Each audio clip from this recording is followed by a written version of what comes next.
Первые выпускники школы третьего возраста в Мирном получили свидетельство об окончании курсов компьютерной грамотности. Бабушки и дедушки сели за парты только месяц назад, а сегодня, может, и не с легкостью, но с уверенностью обращаются с современной техникой. С подробностями Марьяна Кутукова.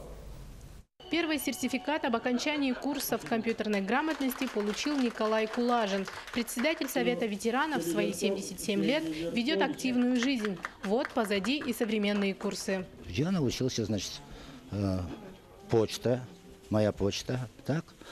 Второе, значит, по пенсиям, вот. Потом, значит, еще мы можем открыть, значит, госуслуги.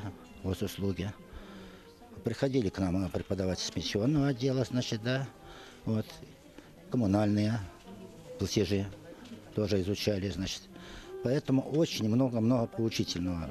Изначально на курсы записались 35 желающих. Отчасти благодаря Николаю Кулажину, который активно звал пенсионеров на занятия, в итоге курсы окончили 41 человек.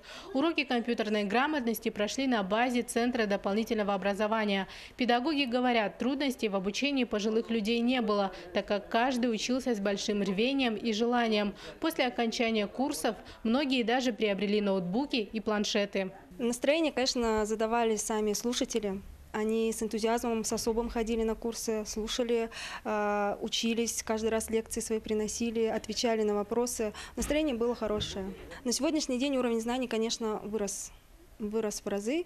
Они научились пользоваться, включать, выключать компьютер элементарно они не умели. Даже на этом этапе они научились этому. Школа третьего возраста в столице Алмазного края открыла свои двери усилиями районной администрации. Такие же школы работают в Айхале и Удачном. В ближайшее время будут во всех поселениях района. Мы начали с самого востребованного, как выясняли по соцопросам, да, для наших пожилых людей, это компьютерные азы, компьютерные курсы. Дальше, конечно, школа третьего возраста в Мирнинском районе будет работать. Это будут, например, здесь на базе Центра дополнительного образования, это обучение игре на хамусе. Будут творческие конкурсы, будут спортивные еще мероприятия, секции и культурные. Главная цель открытия школы третьего возраста – это приобщение пенсионеров к активной жизни района, а также создание условий для элементарного общения, чего порой так не хватает пожилым людям. Первые курсы успешно доказали востребованность такой школы. Марьяна Кутукова, Евгений Тайтонов, Мирный.